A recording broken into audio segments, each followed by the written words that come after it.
Mr. Donskis. Madam Chair, thank you very much for giving me the floor. Dear colleagues, very briefly, since the question has been submitted, let me briefly describe and get to the point, just trying to extract the essence of my question. And the essence is that up to now, China was systematically blocking all of our initiatives concerning the human rights violations and our effort to do something about optimization of our efforts to do something with regards to bettering the situation of human rights. Is there anything on the horizon, so to say? Can we do anything about it? Because up to now we have the same track. We are on that same road. They systematically block all of our initiatives. Our resolutions don't work, as simple as that. And is there anything new in terms of tools, instruments, to do in this way? Thank you. Thank you, colleague Donskis. The Commission. Thank you.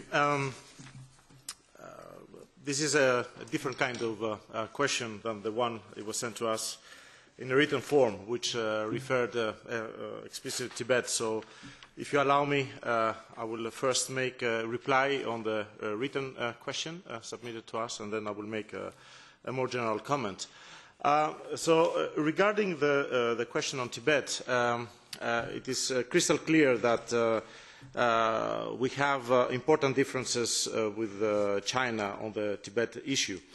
We have real concerns about the human rights situation in Tibet and about the fact that access to Tibet for international media, diplomats and humanitarian organizations remains limited, and about, of course, the lack of progress in the talks between the representatives of the Dalai Lama and the Chinese authorities. The EU position on Tibet does not leave any room for misinterpretations. It has been stressed on numerous occasions at the European Parliament plenary sessions. I will stress 3 points. First of all, the EU respects the sovereignty and territorial integrity of China, including Tibet.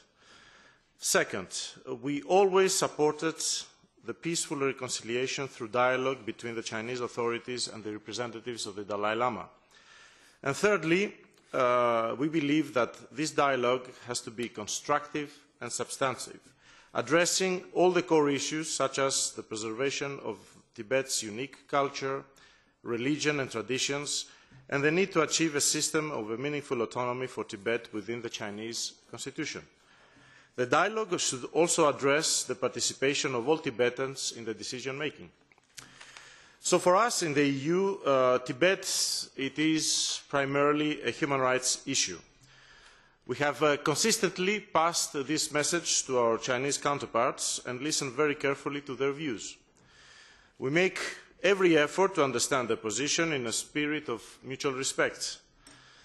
But we all agree in this House and in the EU that human rights are universal, and the situation in Tibet is a legitimate concern of the international community and a point that we regularly make to our Chinese interlocutors, whether in the context of the bilateral human rights dialogue, that this is a point that we address at every single session, or also at the recent EU mission to Tibet that, as you are aware, the Commission has already debriefed the subcommittee on human rights in an in-camera meeting. Now a few words regarding the Sino-Tibetan dialogue. We of course welcome that the Tibetan side has reiterated its firm and unequivocal commitment not to seek separation or independence.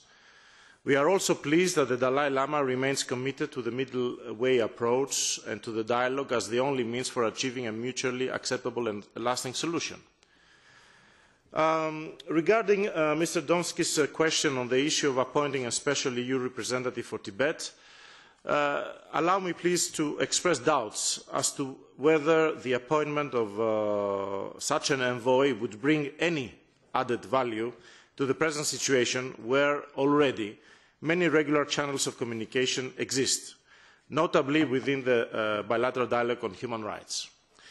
Moreover, the EU takes the view that the EU envoy would most likely be prevented by China from playing an effective role on the ground, as China categorically refuses any international mediation.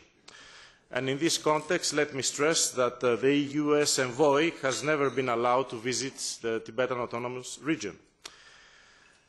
So, as a last word, of course, we welcome that both parties continue to hold talks, even if we note with regret the lack of results and momentum. Our concerns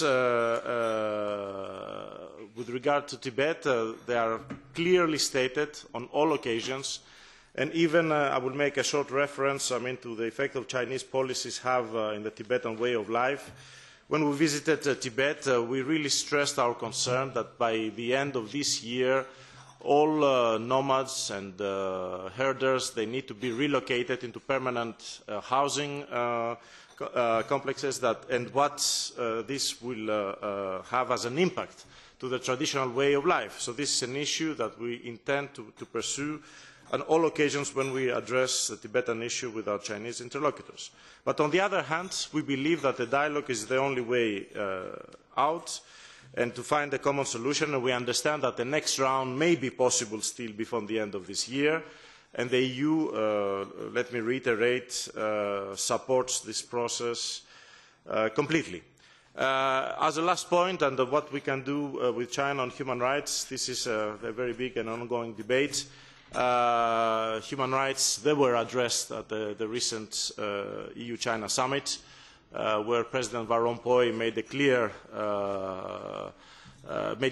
that for us is a core element of the strategic partnership, and we would discuss it at all occasions, all fora. We made a strong call for the ratification of the International Covenant for Civil and Political Rights.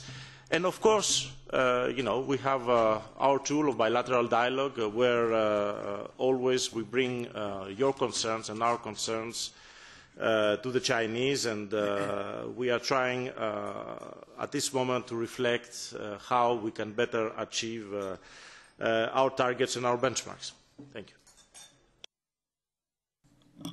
Thank you to the European Commission, and I believe that you promised that you would give some additional answers to the question of colleague Donskis about if there are any new instruments, or was that already it was your response?